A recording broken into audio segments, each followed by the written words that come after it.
Okay, very quick little mailbag section. Let's see what's in here.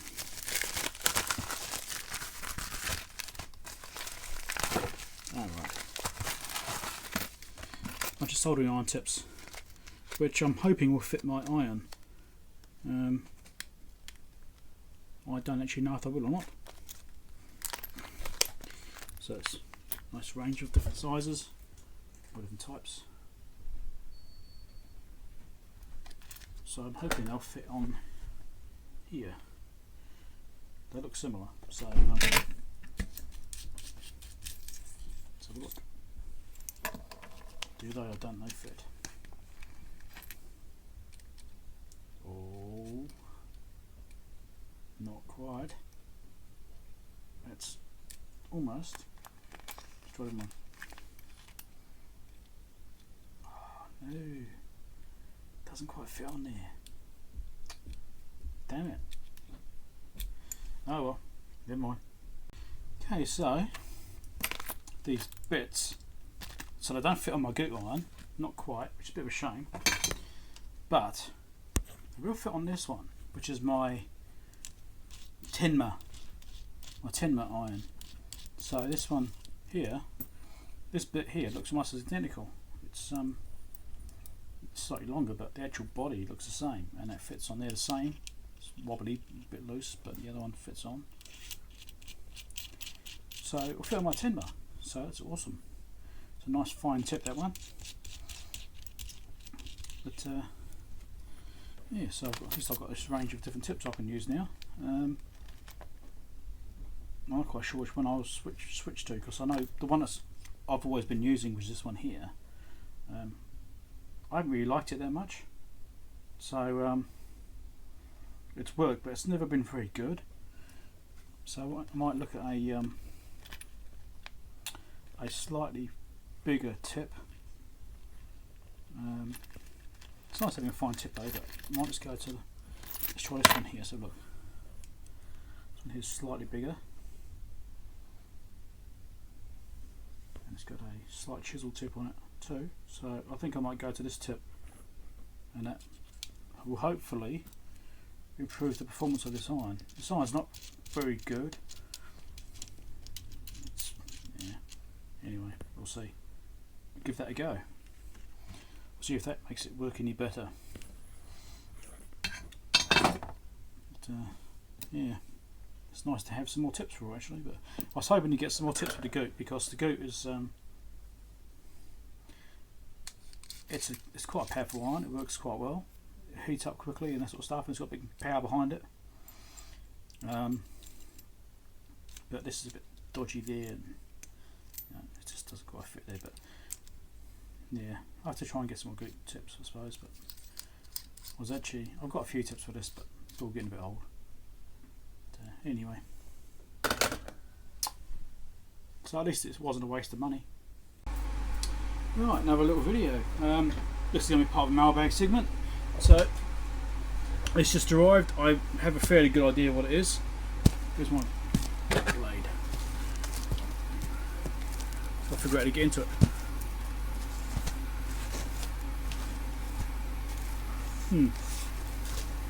Okay, right, just here. I'll also do some more video bits today as well on the bits of gear I found.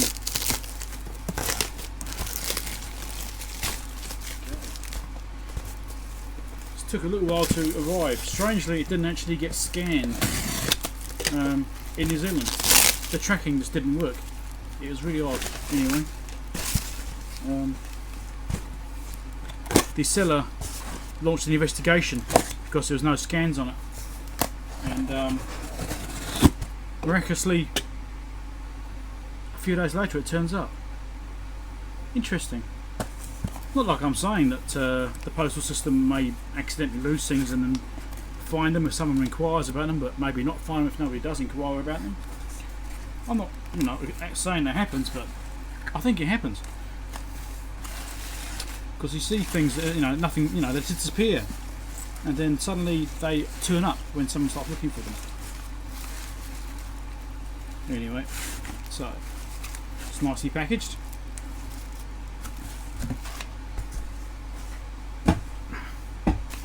Let's see.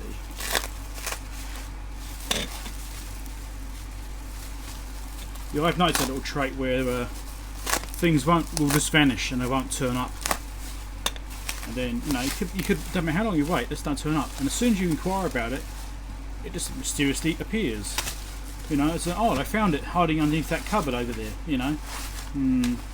Anyway, so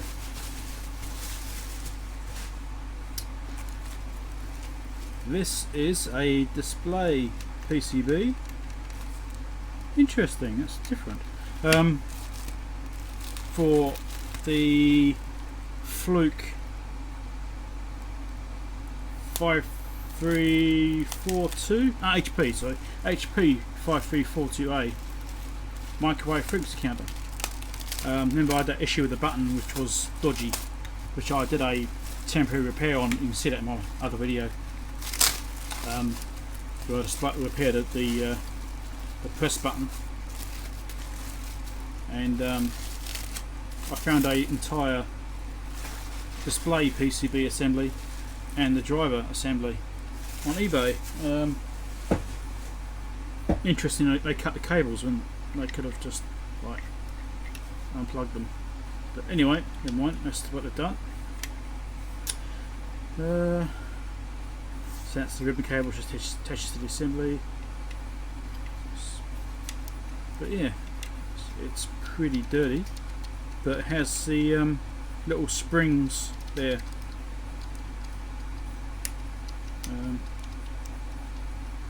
Although they're not great, some of them are actually a bit, it's all a bit rusty.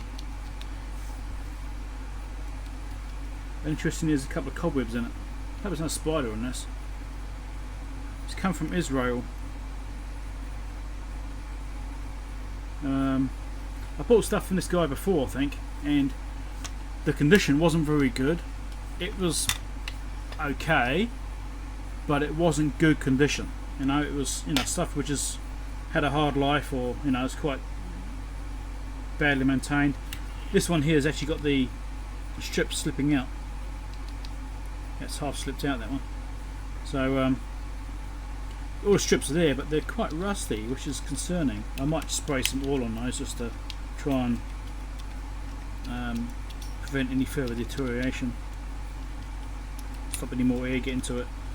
But these aren't very good condition. But I bought this because there's, you know, a whole front panel assembly and it's all there. So I thought, oh, you know, I'll give it a go. That pot there is broken. But no, it's just a pot. It's not really a big deal. But yeah, it wasn't that expensive. I think the postage was actually more than the item. But I'll give that a spray. But I'm a bit worried about that. The fact there's some cobwebs in it. Hoping there's no spiders in there. Hopefully, if there aren't any spiders in there, this will sort them out. Really don't want to get it on my mat actually.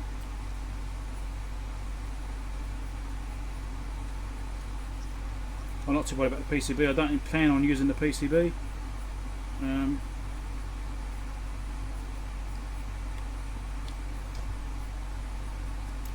But you never know. I mean, I might want it for parts if one of the display segments goes and my other one, because these just plug in.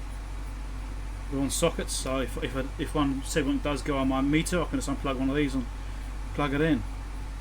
You know, transistors are probably nothing major. You know, so. But the only thing I wanted was little switches. But it's interesting, these ones don't click. You know, they don't click at all. Whereas on my one, they were clicking, which is interesting. That one's gone because it's slipped out. Anyway, so that's that. But I shall put that to one side and save it until the next time I pull the other unit apart again and put one of those in. I'm not worried about that for now. So next thing I'll do is I'll do some teardown videos, I think. So I'll get onto that shortly. Right, little mailbag segment in the midst of this chaos. Let's open this thing up first. I'm not quite sure what this is. It actually feels like it's got damp, so it doesn't feel great. It's just, I don't know how, it's not really been raining. So. Okay, alright, that's pretty good. This is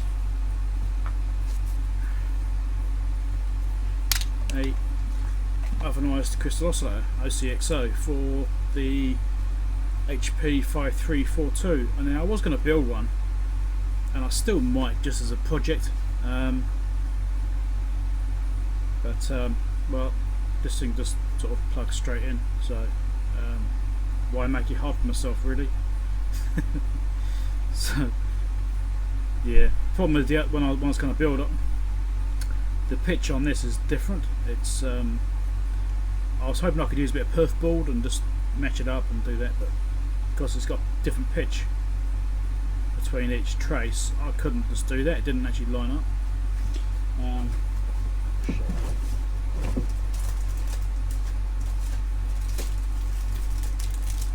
Yeah, here's some perf board.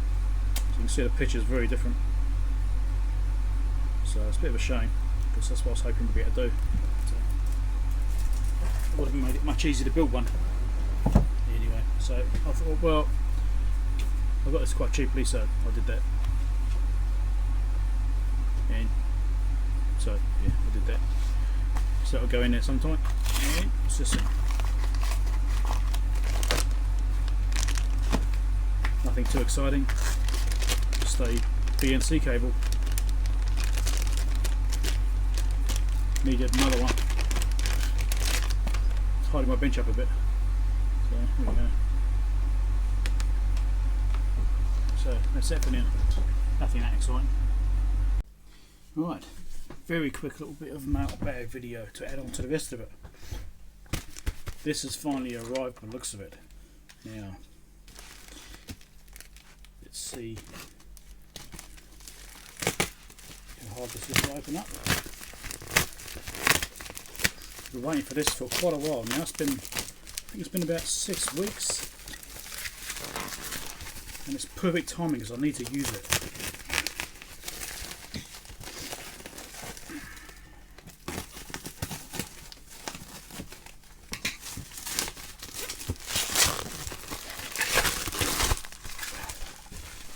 So here we go. Desoldering iron. So I've been meaning to buy one for years and years, but they're quite expensive things, and courtesy of AliExpress, I've been able to find one. Oh look, I can read that perfectly. Yeah. Okay. Right. Yeah. Okay. Yeah. Right. Yep. Sweet. I've got no freaking idea. Elaborate. Oh look, high quality adapter, which doesn't even fit New Zealand sockets. One's 240 volt, I don't care. Has a New Zealand plug. So yeah, it's got the correct voltage rating. So. Voltage rating is correct. 220 volt, 50 hertz, close enough. We do about 240 here. And the chamber comes out there somehow, slides out, get it just right. So sweet. 100 watts. Well, I might actually check that and see if it really is 100 watts. Yeah, but I've been meaning to get a proper desoldering on for quite a while, and I'm actually working on this HR2510 right now, and I need to recap the whole radio, and well, I've already done some, but it would certainly be a lot easier if I could use this. So it's awesome. I'm glad this has turned up. So you've got some little cleaning tools and some foam pads there to obviously go in there as filters. Packaging. What else is in here? Actually, I'll figure out what to do with this.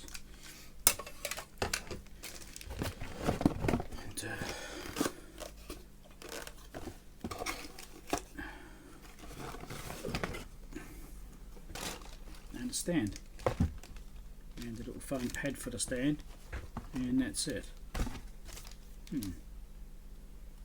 Sure, it came with some more tips as well. I might have to go and check on that. So yeah, little foam thing for the stand and foam. Shove it in there. It's not really well made, but anyway, good enough. It's fairly heavy actually. It's quite good. It's got some weight to it. It won't just fall around. Let's figure out what to do with this bit. Tucked away. There we go. That's where it is. And that will just sit in there like that. Okay. So it's actually using this piece here to hold it in, resting against the iron. You would have thought that would like soak away the heat, wouldn't you? And this bit here would then just start heating up. That's an interesting design. So couldn't come in with any spare tips, and I thought it would. Anyway, so you'll get to see me trying this out shortly. Yeah, that can go in the bin. Actually, no, this is good. Let's pull this apart. Let's have a look. Screwdriver. Let's have a look. This could be entertaining.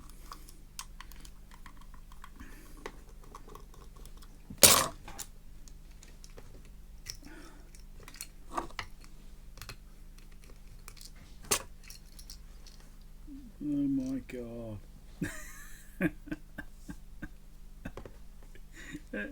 That just presses against that. That's got like, what the hell? That's got no spring tension on there, really. That's just like, oh, it's got an earth pin, but obviously it doesn't pass right through. But let's see how thin this metal is. Yeah, yeah, it's not very springy metal. You put something in there, it's just going to open up and stay like it. Yeah, right, there you go. So, don't use cheap Chinese travel adapters. But it's just bending. You know, once you put a socket in there, plug in there, it's going to bend, be a bad contact, and it's going to freaking catch fire. Okay, throw them away. That's all for now. Right, I've got a bit of a mailbag bonanza here. Better. Well, a bit of get cheering. Hello.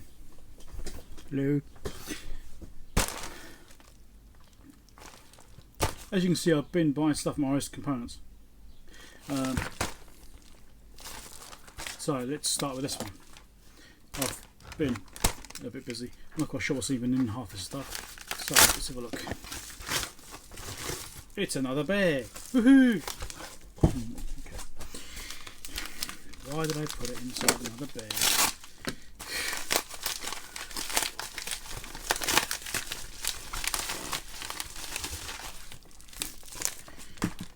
Okay, first thing here, just some capacitors, 3.3 UF 50 volt, 3.3 UF 50 volt, same ones, plastic band, whole bunch of these, tiny ones, what are they?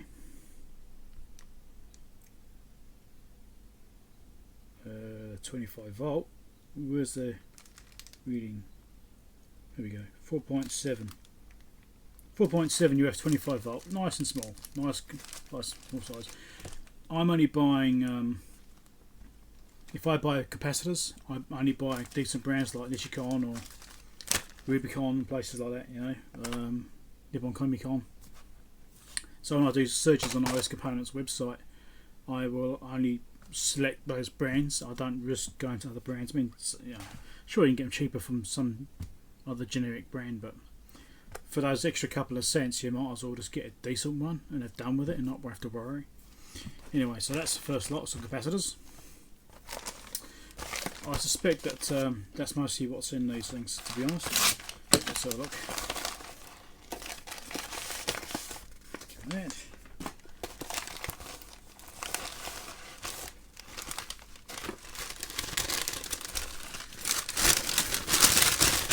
packaging's a bit excessive, isn't it? Okay. Really?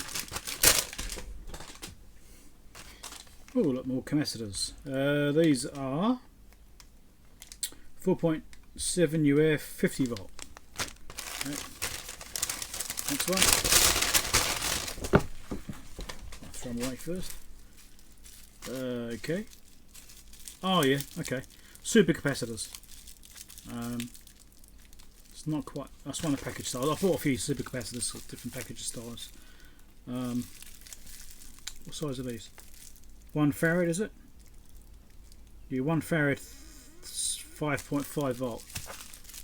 So I mentioned one of my other videos that I had bought some, but then I couldn't find them, so I bought some more. Yeah. Anyway, let's keep on going.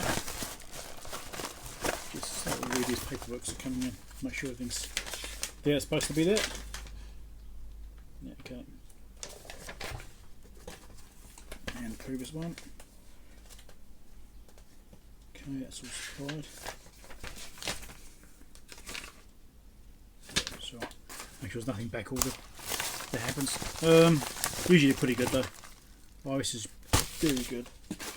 Free delivery too, so it makes it excellent. Let's see, what's this? 50 volt. There's only 4 in there. They ripped me off by one. Really? This bag is open. Is it? Oh, yeah, I'm saying about how good RS are. Okay, I think I'll let him have one capacitor. Seeing as they don't charge you shipping every time, which is brilliant. 1 UF, 50 volt. Okay, I've got a whole bunch of those.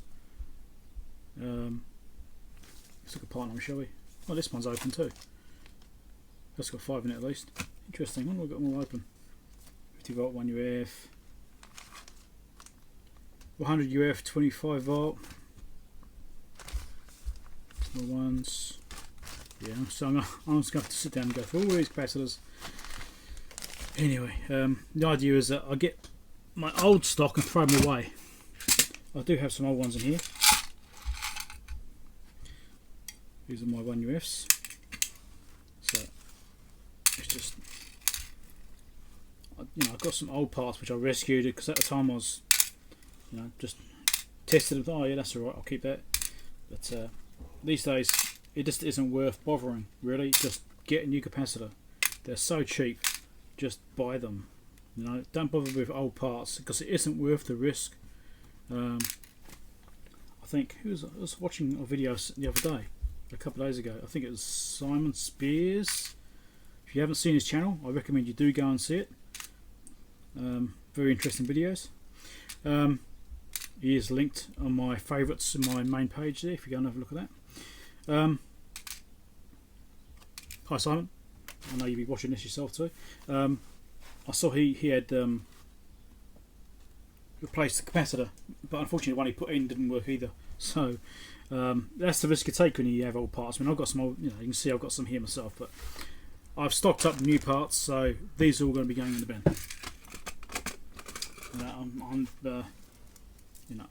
It's okay if you've got nothing else, and it's worth a shot because they might be fine. But sometimes it just ain't worth it. Okay, so next one. This is probably some more capacitors. And get into the bag, inside a bag, inside a bag. What the hell? Okay. Right, this is probably making a hell of a racket. Right. US more capacitors. Yeah. What are these? 2.2 UF. Yeah. I've only got old ones of these. I had to get a whole bunch of them. This is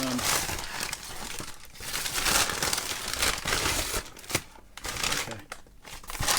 Right. Check the paperwork.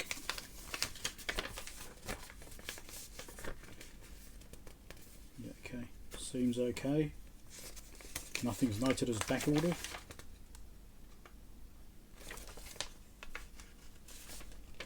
Yep, should fine. So,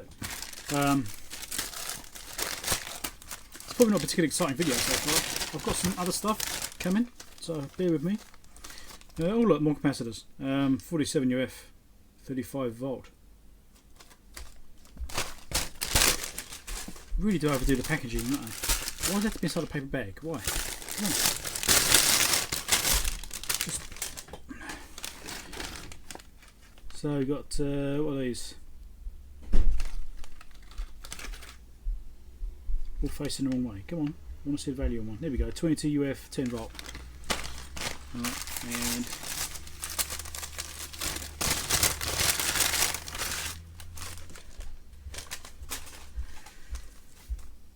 50 volt, 0.47 UF. It's another one I've got very few of. I've only got quite large ones. I wanted some small ones, quite tiny, to fit in small gaps. The radio I did recently, what was this one? Or, no, it's the HR I did. That's right, the HR. I was having trouble fitting them in because the ones I had were slightly with a higher voltage, and it didn't fit quite so well. So I needed some smaller ones. So, what are these? 16 volt, 33. Guess that means 33 UF. Right. So a bit of a capacitor bonanza there, but I needed a restock. It's been a while since I bought capacitors, and I'm actually struggling with them a little bit. So I think I've got more coming yet still. Yeah. Anyway, so RS ripped me off for one capacitor. I'm not going to complain because they don't charge shipping fees. So sometimes I might buy $10 worth of parts with free shipping. You know, it's like, yeah. So it's okay. I don't mind one capacitor. It doesn't matter. It's a few cents. Ah, cool. Right. I needed this little T connector, BNCT. BNCT. This is to go on the back of my Marconi. Bloody hell. Bird. My bird watt meter. Well, I've got a sampler attached to the side of it, and I sample. It goes to various things, and I've got a couple of T connectors. Well, this is a three-way T, so I can actually lose one of those connectors and tidy up some of the wiring and stuff. Okay, so that's cool. We're waiting for that. What's this one? I've got no idea what this is.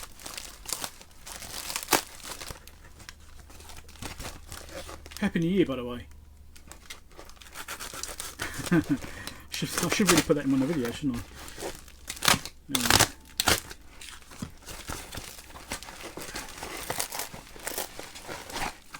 It's nipple clamps. Oh, that's alright.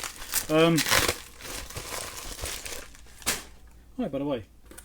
This video is brought to you by Sweeties, Cadbury Roses, and I could have been having, might have had a little bit of a drink.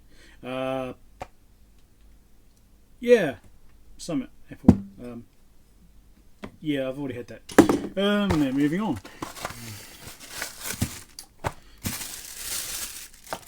This is a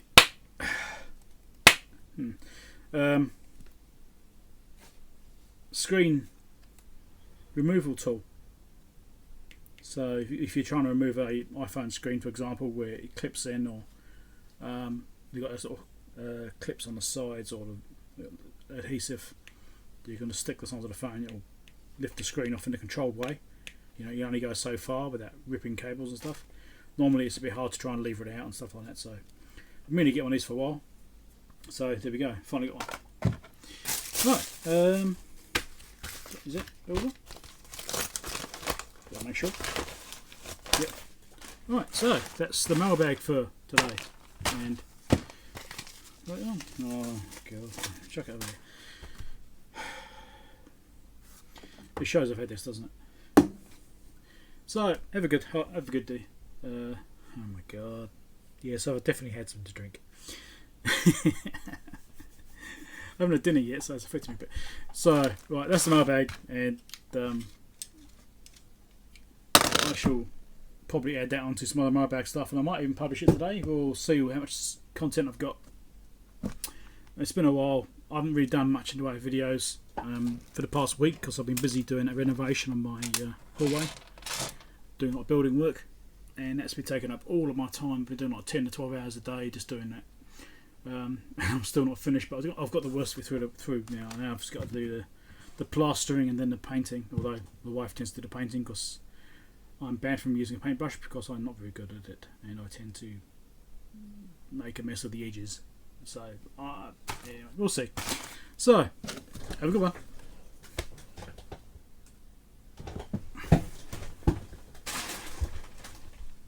And I'll try and stop recording.